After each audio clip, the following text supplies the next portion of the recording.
Afternoon, everyone. I've been holding my emotions back on this long enough, just trying to come to terms with it, really trying to understand it, and finally saw a video on this the other day where I just burst into tears when I saw it, and I just can't hold it back anymore. And this is just a place for me to share feelings. It doesn't mean they're right, it's just my thoughts, my hypothesis on some of what I have planned to talk about in the video. So I'm going to link below the video that I saw that got me to just get really emotional about this. It was from EWTN from the other day, and with a diocese that is going to stop having their Latin Mass as of September 21st, and how heartbreaking that is. So I'm going to preface this video saying that I am not a Novus Ordo Catholic, and I am not a traditional Latin Mass Catholic. I am a Catholic that likes to attend both Masses.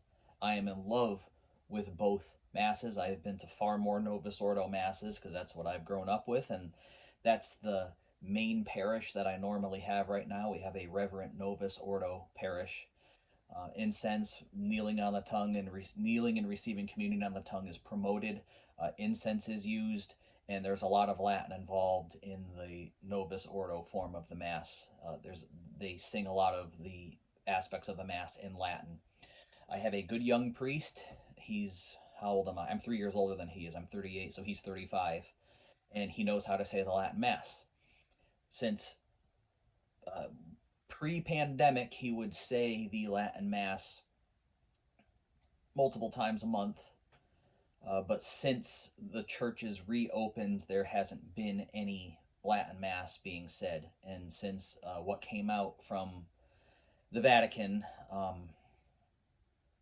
I asked him almost a couple of weeks ago, to prayerfully consider adding a low Mass, because he has the help needed now to have multiple Masses. He's not running the parish by himself anymore. He has another priest to help him out.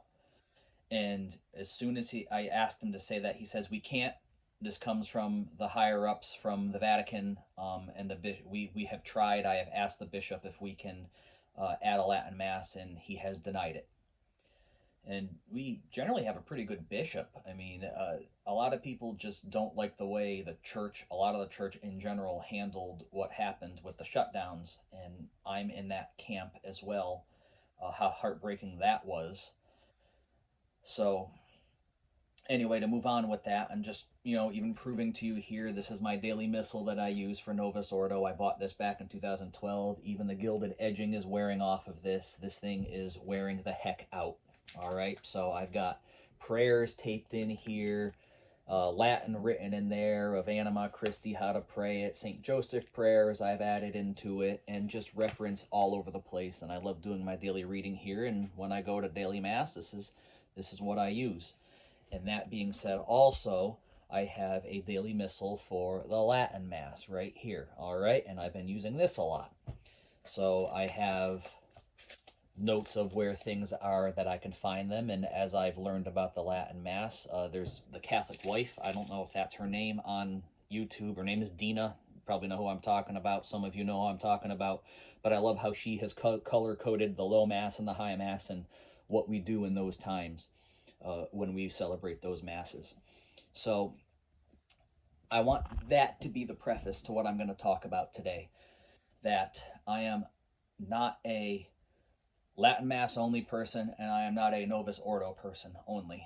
But what I can speak about is, from that EWTN video, it finally hit me of what is going on. When I asked the priest a couple of weeks ago if he can prayerfully consider adding a low Mass, I walked away disappointed, but very proud of him for at least trying and asking. And you can see the pain that he has with it, because I know he likes celebrating the Latin Mass. He did a talk a couple of years ago. I'm really going to try to find that talk, because he talked about the difference between the Novus Ordo and the Latin Mass aspects, and it really basically comes down to, where do you feel closer to God? There's no right and wrong way. All right, and I've watched both episodes of Mass of the Ages. All right, and I am just not going to get into this war of Latin Mass is better. It just, you're never going to hear me say it. It's I'm this is part of what I'm tired of hearing about, and where I'm going to get into with this. This EWTN video saying that of the shutdown of what's happening with this Latin Mass and how it's being so restricted. I like to, as a person trying to grow in my faith, to not just immediately disagree with somebody. I'm going to have disagreements with people, especially if it comes down to the pro life, pro choice issue. I'm not just going to thump someone over the head of why you should be pro life. I want to understand where that person is coming from in their head at the time. What makes you pro choice? Just help me understand that.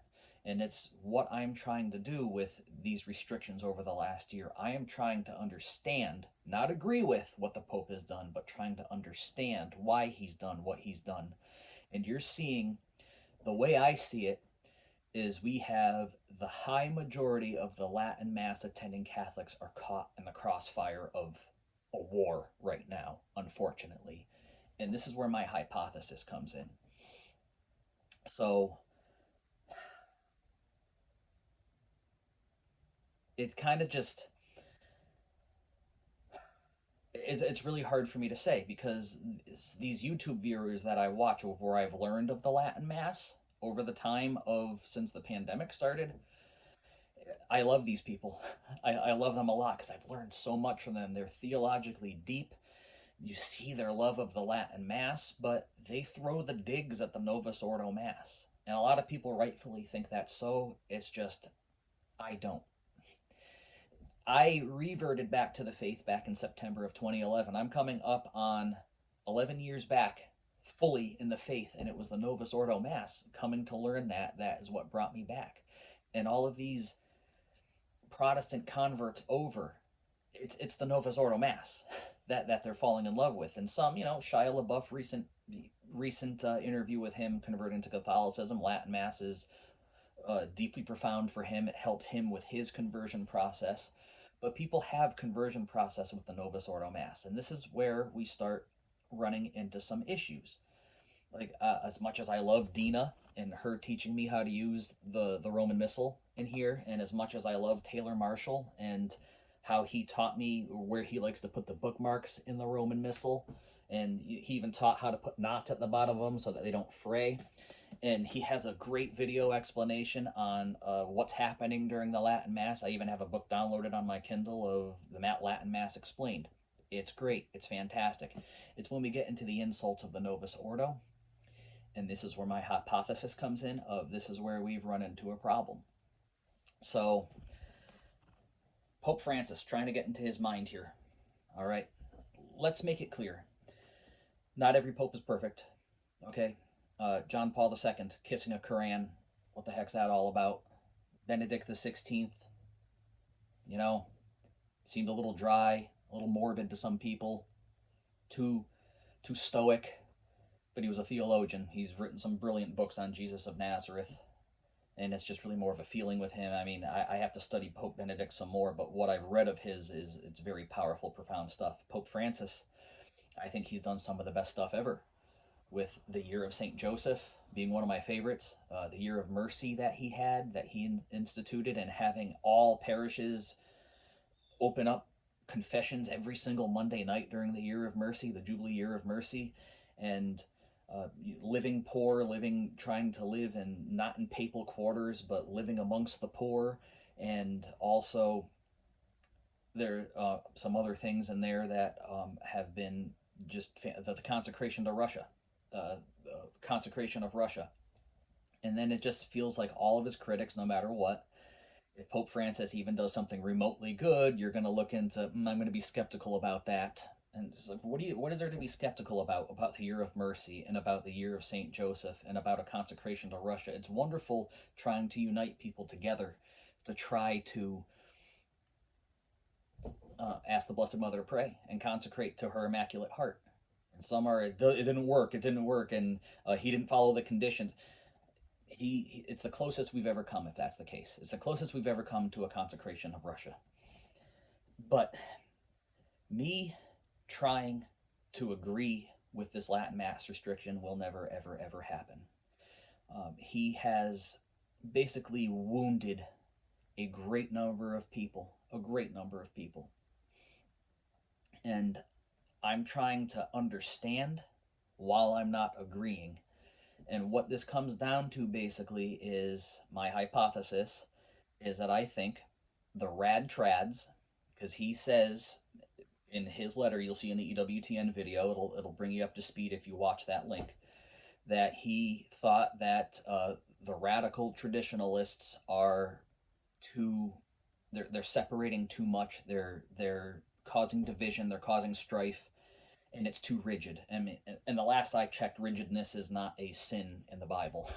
So I just think it's poor, uh, poor reasoning on his part to punish people who attend the Latin Mass. Because the majority of the people who attend the Latin Mass, and you read the comments on all the videos of, I've never met a traditional Catholic like this.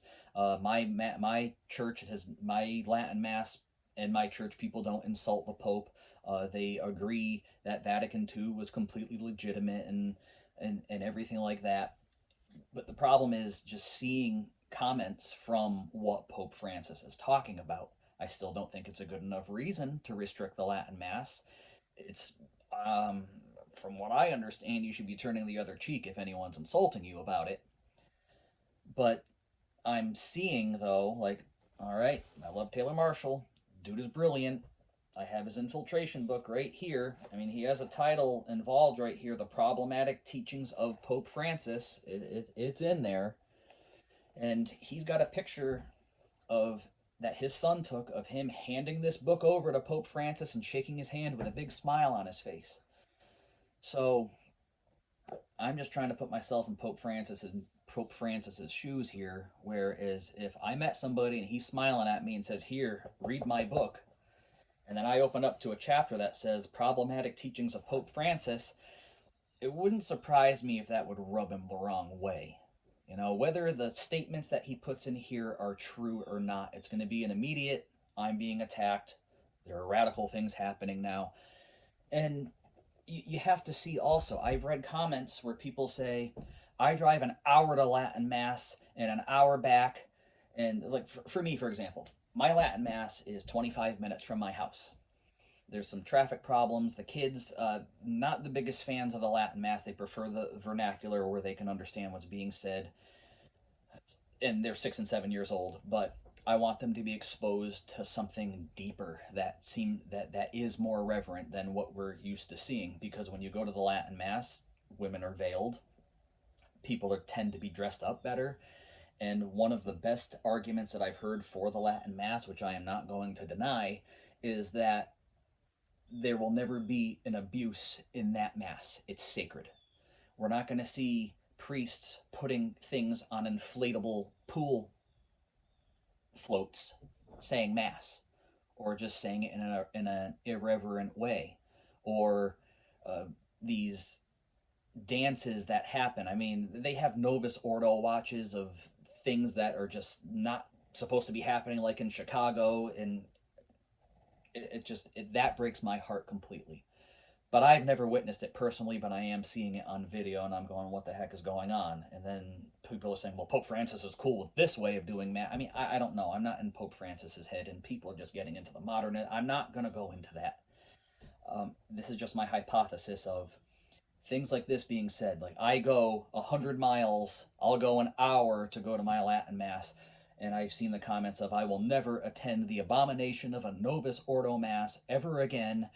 And if they take Latin Mass away, I'm not even going to attend a Novus Ordo Mass. And it's like, okay, so Jesus isn't there. Jesus isn't present in the Eucharist. And then you hear, Taylor Marshall gives an example of Vatican II was valid and the Novus Ordo Mass was valid, but we can have valid marriages, but it doesn't mean that your marriage is good.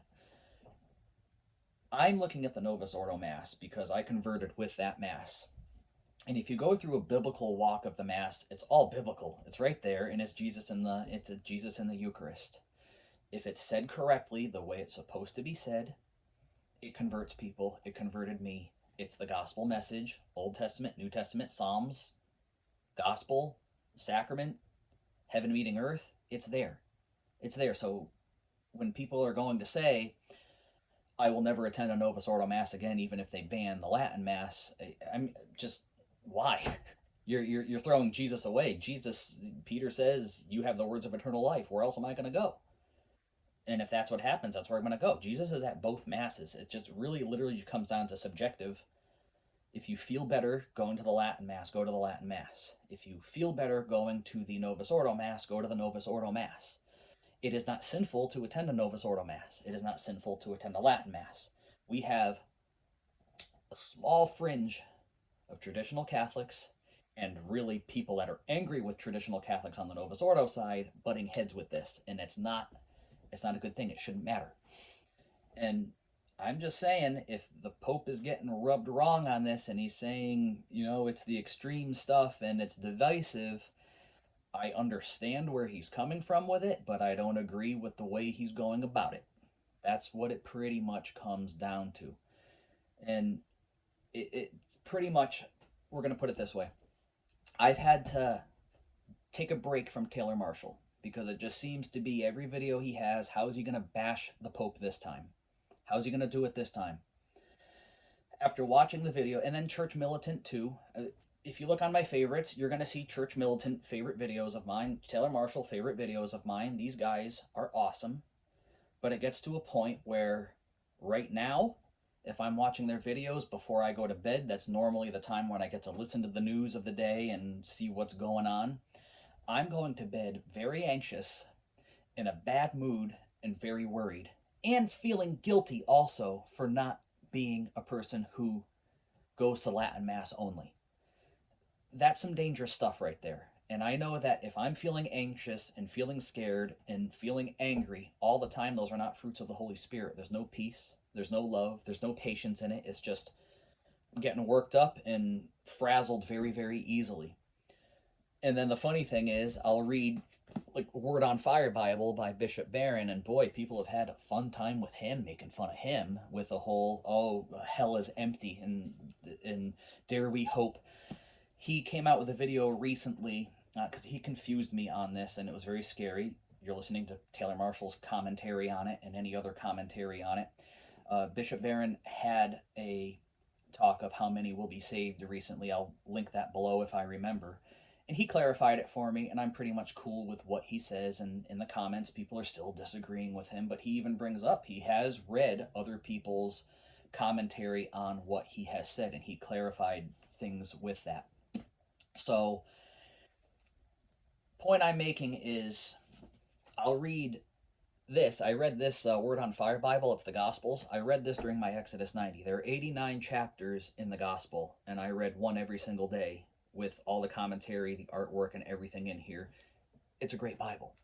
And I'm having a Holy Hour book come in from Bishop Barron soon. He's done videos on the Rosary, with praying the Rosary, what the Rosary is. Him and Taylor Marshall have a lot in common. But unfortunately, I know that Bishop Barron, I think, blocked him on Twitter, Taylor Marshall on Twitter or something, because just their reasoning on one issue or a couple of issues. But they're right on board with pretty much everything else. And Bishop Barron has done some great things with promoting the Rosary and just the Word on Fire Bible. I would like to get the rest of the New Testament one that he's done with the letters of St. Paul in there through Revelation. And I love reading the Latin Mass writers. I love reading what Taylor Marshall has most of the time. Same with Bishop Barron. I like what he has to say most of the time. But it's me being subjective with it. And what's going to make me go to bed feeling peaceful? And I'm finding it lately. Bishop Barron's got that. And it's part of what Pope Francis is doing with the rigidness and people constantly attacking, and this is causing a great amount of division. Therefore, we're going to severely limit it. And as my priest said, when this happened, when the motu proprio came out last year, our priest said, we had the Latin Mass here. People seemed to like it. There wasn't like a great amount of people coming where I live to like flocking to the Latin Masses. People seem to like it, and we're going to have to ask our bishop if we should limit it. It's not really going to affect us, is what he said. because we didn't have many people going to the Latin Mass. And the Pope is in his jurisdiction and he has the right to do what he's done. And then he followed that up with, but he's going to be answering to God with how he led his flock. And that's pretty much where he left it. And I know he's heartbroken not being able to celebrate the Latin Mass. And my heart absolutely breaks for my brothers and sisters who normally are Latin Mass only going. And it's just unfortunately, it looks like it's a small fringe of people that rubbed Pope Francis the wrong way. And I don't think he responded appropriately to it. But you can see or try to understand why he did what he did. So I'm praying for all my Latin Mass brothers and sisters. I'm a Latin Mass goer. I love going, but I go to both Masses. And the insults toward the Novus Ordo, you're not getting anywhere. I mean, when people are saying, I attended the Novus Ordo and the scales fell off my eyes and I was being lied to and this was being kept from me, and Bugnini, he's the one that made the Mass and he was a Freemason. And like, this is something else I wanted to talk about. When I read that in the infiltration book, that's one of those things that got me really wired. Like, oh my goodness, we had a Freemason infiltrate the church and a suitcase of his was found and he wasn't really a Catholic. I Google searched this and searched more than just Google, okay? Everywhere I tried to search about Bugnini being a Freemason, the only links it was ever taking me to was Taylor Marshall was linked to it. I can't find anything else. If anybody else can please find anything about Annibale Bugnini, because he's the pretty much the creator of the Novus Ordo Mass with the way it's written. If anyone else can find solid proof that this guy was a Freemason, whether it be with his suitcase or not, and it's not linked to Taylor Marshall, please put the link in the comments below. I would really like to see it because I want to research anything and everything on this. Because I'm also listening to the Blue Collar Catholic right now, and there's a great book out there called Reclaiming Vatican II, which I will be reading. He highly recommends it. He talked to the priest who made it, who was basically obsessed with Vatican II and what the idea of the council was and what it's supposed to be. And okay, we've had some downfalls with it, and the new evangelization was part of it. But it's something that I want to research some more. When I watched Mass of the Ages, it brought up Bugnini being the possibility or the rumor that he was a Freemason, and then boom, that was it. It was about 30 seconds of talk on the matter, and then it was gone. Whereas in the infiltration book, Taylor Marshall's making a really big deal, and he keeps going on and on and on about it. And there's even one point in the book where he says he was a Freemason, and his name is actually the name of a demon from hell. I don't paraphrase, don't quote me on that, but he said something about his first name means this. But Mr. Bugnini did not have any control of what his first name was. That was his parents that named him, and he's saying that just something demonic in his first name. I don't know. I've read the book 1.5 times. The second time through it, this is where I said I gotta take a break from this and read some other things because I'm just getting too worked up before bedtime, and there's no peace, patience, or kindness. That's amongst other things going into it. But those are just thoughts on the subject, and I'm learning everything that I can. My heart breaks. I'm praying for unity in the church. We cannot be going after each other. We can't. I just did a review on Top Gun, the Top Gun movies, in my last video, talking about, like, I was comparing Maverick and Iceman to traditional Latin Mass Catholics and Novus Ordo Catholics. They're both doing the same thing. They're both really great pilots, but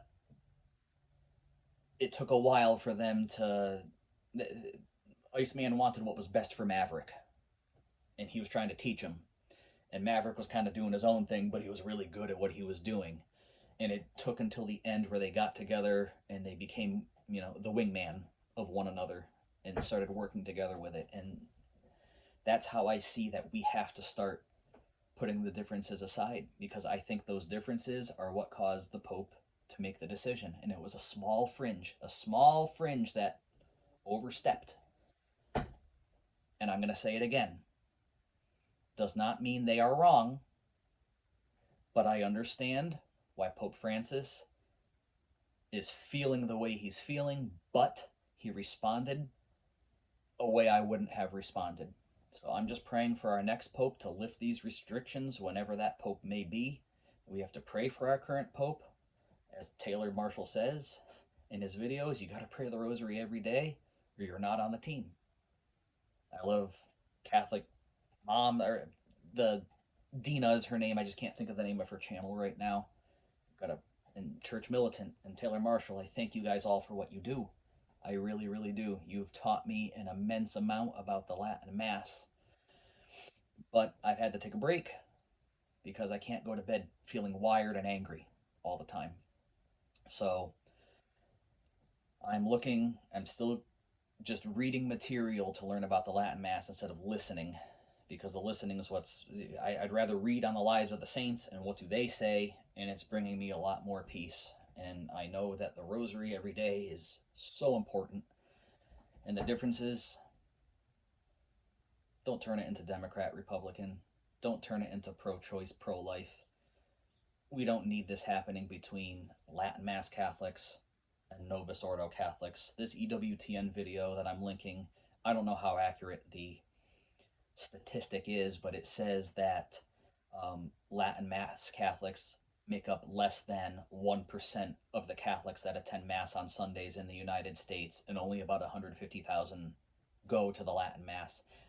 I see that as way low of a number with the amount of love that the Latin Mass gets online, from what I see. And the high majority of the comments I see are wonderful, and it is beautiful. And when I go to the Latin Mass, I see exactly what they're talking about, and it puts me in the zone, and it gets me really excited. And this book excites me. The prayers in it excite me.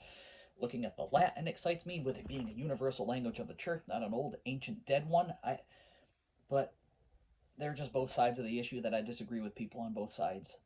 And it's just subjective, and it's just my thoughts. Doesn't mean I'm right. It's just my thoughts. So it was weighing heavy on my heart. The emotion poured out when I saw that video the other day of this happening. And just pray for unity. Pray for unity. Please. All right? And pray for our Pope. Pray for our bishops. Pray for our priests. Pray for vocations. It's so important. Pray for our children, mostly. We have to pray for them, because me as a Novus Ordo Catholic, it drives me nuts that I even have to say that. I mean, I'm already raising my children counterculturally.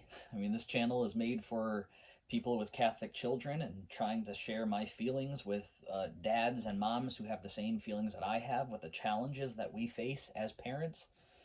We don't need the infighting with the Catholics themselves. I don't need my kids, when they hit 18, 19 years old and start going to college, I don't need them coming up to me saying, I'm not Catholic anymore. You Catholics can't even agree with each other. Because that's one of the things we say about our Protestant brethren. 40,000 denominations, and we say, well, which Protestant is right? You tell me which form of Protestantism is correct, because as far as I see, the Protestants can't even agree with each other. We don't want that coming with them saying that to me as they get older, of, I don't want to be Catholic anymore because you guys can't even come together and agree with each other. Whereas we have a catechism, which is the who, what, where, whens, and why of the Bible. It's right there for us. And unfortunately, we've got Judases in the church who don't follow it, or are, I can't think of the word, vague with what they're saying, what they're teaching. They're confusing with what they say, and this has been a problem with Pope Francis's papacy. And I like him, I love him, but what I don't like is that I have never seen, since the beginning of this pontificate, so much confusion. And confusion, not good. Not good. We just need concise clarity. But I still love him. I still think he's done some great things, but there are things in there that break my heart, and I'm trying to understand it. So anyway, this is a prayer of just pray for unity and pray for the madness to stop. Pray for our children, priests, bishops, cardinals, and our popes, and our religious, the nuns, the sisters, the lay people, everything. Unity. Pray the rosary every day. As Taylor Marshall says, if you don't pray the rosary every day, you're not on the team. Pretty awesome. All right. So God bless, and pray and fast.